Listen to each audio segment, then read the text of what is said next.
A sleepy harbor, cannons glinting in the sun, black ships and white steam. For a nation that's worked so hard to keep things the same for 200 years, everything is about to change.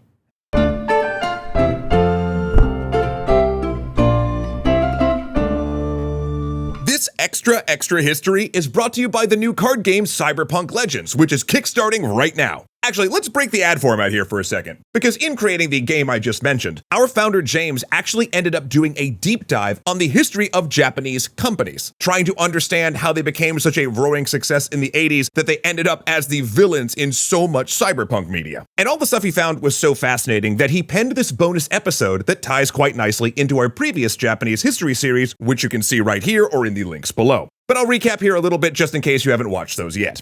This tale begins with American ships in Edo Bay. The year is 1853. Under the hot summer sun, 4 American gunboats rest at anchor in sight of the Japanese capital. For over 200 years, the Tokugawa shogunate has had a policy of sakoku, or extreme isolation. Trade, information, and even movement was restricted to the point where the islands were effectively cut off from the world. But the United States had other ideas.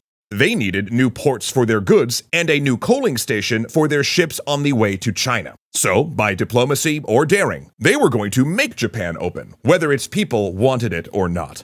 The commander of the fleet, Matthew Perry, let the guns roar and showed the entire nation that he could flatten Edo from the sea if they did not agree to start being open for business. Trade began, and within 5 years, the Japanese had been forced to sign away more and more of their rights. And this was the spark that set Japan alight.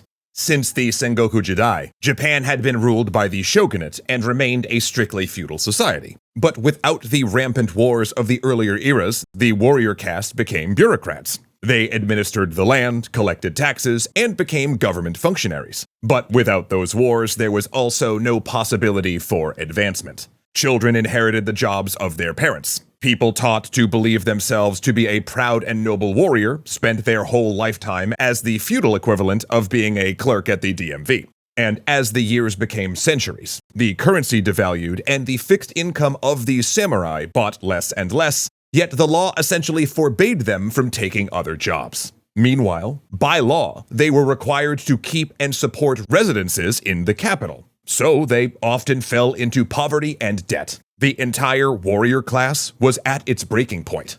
At the same time, there was a faction of powerful nobility that was becoming increasingly concerned with Japan's ability to compete with the West. And by increasingly concerned, I mean they looked over at what was happening in China and decided it was time to smash the in case of emergency glass and go full-on revolution. The lower-ranking samurai gladly joined in. They overthrew the shogunate, restored the emperor, took about 8 seconds to breathe, and then said, hey, how do we not become a colony of a European power like basically every other nation in Asia, and started a crash industrialization program, the likes of which the world had never seen. They brought in German doctors, British engineers, scientists from around the globe, and of course military advisors. Lots of military advisors. They needed to do in about 30 years what most European nations had taken centuries to achieve. They simply had no time for faffing about with the standard mechanisms of capitalism. They needed to invent a new type of corporation to compete on the world stage. And so, in 1868, they invented the zaibatsu,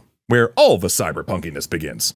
Zaibatsu are basically a mega monopoly, with a single family at the top. It's almost a direct inheritance of the feudal daimyo system, but like capitalism style. What makes a zaibatsu unique is that they're built in such a way that they control the entire supply chain in an industry. First, there's the family that controls them. Then right below that comes their own bank that provides all the financing for everything in their sector. Underneath the bank sits the big businesses that do all of the actual manufacturing. And below that, there is a pyramid of smaller businesses that manage everything that take the product from manufacturing to something the consumer actually sees. So as an example, let's imagine a car zaibatsu. At the top, you have a family that's going to rule the thing for generations. Below them, you've got a bank, but not a bank quite like we think of it, a bank whose sole job is to manage the money for everything in the zaibatsu. Below the bank, you have mining and resource extraction firms. Below them, you'll have giant heavy industry plants where the cars actually get built. Below them, you'll have the transportation company that ships the cars around the world and gets them to dealerships. And below that, you'll have the dealerships, the repair shops, the parts vendors, everything related to the cars they produce, and it's all effectively one company.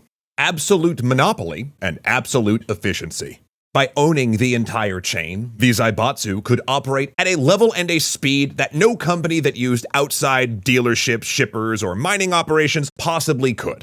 But that efficiency comes with risks. The obvious one is the problem with any monopoly. Why pass all of those efficiencies onto the consumer if you're the only place they can buy from? But the bigger question was, if you control every part of making the weapons of war, does the government control you, or do you control the government? And therein lies the rub. Between government efforts and the zaibatsu monopolies, Japan achieved its goal. It remained independent. It even caught up to the West enough to give Russia a sound drubbing, and all the way through the First World War, things seemed to be going swimmingly. But then, at the Treaty of Versailles, everything went south. About the only thing the Entente powers could agree on during the treaty negotiations was that they were going to screw the Japanese, who felt like they were entitled to something for cutting Germany off from almost all of its Far East holdings. They did, and this slight raised the ire of the militarist faction in Japan. Despite their expansionist leanings, the militarists felt like the zaibatsu's pro-Western economic-focused agenda was keeping Japan from the empire it deserved. And when ultra-nationalist militarists feel like something is getting in the way, blood tends to get spilled. The 20s were rife with assassinations, coup attempts, and general violence. But in every case, the perpetrators were let off lightly, which just emboldened them. Until, at last, the military faction had complete control of the country. The military couldn't remove the zaibatsu, but they could force them into line and then sweeten the deal with the offer of lucrative arms contracts. And by the time the world went to war again, the zaibatsu were some of the largest arms manufacturers on the planet. Then, in a flash of light, the end of an era. A way of life burnt away in atomic fire. With Japan's catastrophic loss in World War II, the militarist faction was wiped out, Japan was occupied, and the US planned to remake Japan in its image. One of the first things MacArthur did, the leader of the American occupation, was dismantle the zaibatsus. He felt they were anti-democratic, concentrating too much power in a single family, and anti-capitalist, being a monopoly that no one could buy into. And after the war, Japan lay in ruins. The industrial base was barely a quarter of what it was pre-war. The only thing that staved off famine in the early years was America sending in food. And at first, it looked like the American occupiers meant to keep it that way. But as the Cold War began to heat up, it became clear to those in Washington that a strong and prosperous Japan was going to be a vital tool in keeping the Soviet Union in check. So the US began pouring money into the restoration of Japan as much as it did in Europe, and by the end of the occupation in the 50s, Japan was back on its feet. Though not everyone in Japan was happy. Because even after the occupation, the treaties and the constitution forced on the nation compelled Japan to allow American bases on their soil and to remain largely disarmed, relying on the US for protection. Massive protests erupted. But, in a deft move, the Prime Minister of Japan turned public sentiment around by launching his 10-year plan to double the size of the Japanese economy, in part through the use of all the funds they were saving by not having to spend on defense. So, through a combination of government investment, increasing the social safety net, improving access to education, and focusing on exports, he did it, and he did it in 7 years, not 10. By 1964, Japan hosted the Olympics and would let the world ride on its new bullet trains. But underneath this, a cultural shift was happening. Japan's new education system tried to fuse its new democratic ideals with its traditional values of duty and respect for your elders, creating a workforce that was invested in the nation, able to think independently, but also felt a deep sense of obligation to the companies that employed them. In essence, it tried to bring the samurai ethic to the workplace. The government also heavily invested in education, especially in the sciences, functionally creating a superworker for the late 20th century. And here is where it starts to get more cyberpunk, because Japanese megacorps went from being zaibatsus to kiretsu, which are basically the same thing but without a single family in control. Now though, that great vertical integration, which the zaibatsus were famous for, yeah, it would be extended right into workers' lives. Because as the 70s rolled around, Tokyo became a city of neon and glass. Skyscrapers began to dominate the skyline. The kiretsu went from rebuilding Japan to being household names across the world. And the expectation was that if you were a company man, you were a company man. You worked 10, maybe 12 hours a day. Your social life revolved entirely around the company. Your life would look something like this. Go to work, have lunch with folks from the company, work late, stumble out into the Tokyo nightlife, grab dinner with fellow employees, go out to karaoke, a bar, or a host club with your team, sleep for 5 hours, repeat. Yeah, there is a reason that only the Japanese have a word like karoshi, meaning death from overwork. So Japan was rich, Tokyo was wild, but there was also a work culture unlike anything the world had ever seen. This rocketed Japan to becoming the third largest economy in the world, just behind the USA and the USSR. And in turn, the world became fascinated with Japan.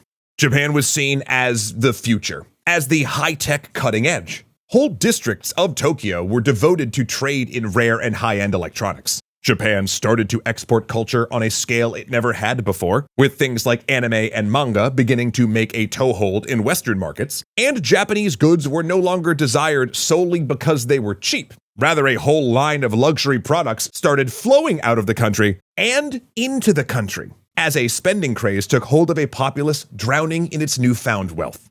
Real estate prices exploded, with the land the imperial palace sat on once being valued as being worth more than the entire state of California. A square foot in Tokyo was being priced at 350 times that of a square foot in Manhattan. And as the Japanese picked up golf as the business sport of choice, land-hungry golf clubs started charging incredible prices for membership. In fact, dropping $1 million or more on a membership was so common that the Nikkei Golf Club Membership Index was established to make golf club memberships a tradable asset and basically have a mini stock market of their own. Then there was the Plaza Accords, which were an attempt by the largest economies in the world to find a way to deflate the US dollar. And this was totally with the backing of the US, by the way, because the dollar was so valuable by the mid-80s. It made it almost impossible for US companies to sell anything abroad and made US consumers ravenous for cheap foreign goods instead of buying domestically made products. And it worked like a charm. For the first time, everything in America was cheap for cash-flush Japanese tourists and corporations. Visits to America spiked, and Japanese companies went on buying sprees, picking up American icons like the Rockefeller Center and the Biltmore Hotel. Hollywood studios like Columbia Pictures and Universal Studios were bought by Japanese companies as well. Investment flowed in across the board, and soon there was a mini panic about a Japanese economic takeover in the US. But sooner or later, the ride had to stop. In 1989, the cracks started to appear in the Japanese economy. Skyrocketing land values finally took a downturn, exports shrunk as the yen became more valuable, and by 1990, the bubble burst. The Japanese stock market crashed. Companies that were once on top of the world saw a third of their value wiped out virtually overnight. This led to decades of slow economic growth, something Japan has yet to fully recover from. But to this day, Tokyo remains a vision of a future that never was. Neon and chrome right next to lacquer and rice paper, robot waiters serving you sushi as you look out over a 1,000-year-old shrine or temple. And it's that Tokyo, that Japan, that caught the imagination of writers in the 80s. Because for just a brief moment, it looked like that might really be the future. And that future was tied to the ideas of the kiretsu growing forever, becoming these strange, monopolistic Japanese megacorps dominating the world stage. A few years earlier, or a few years later, who knows what cyberpunk would look like? Would we have Wayland Yutani, Arasaka, or the Ono Sendai? I'll of course leave all that to the speculative fiction writers. I just love that for a moment, an economic miracle across the globe could forever change how we wrote about the future. First in the States, but then all over the world.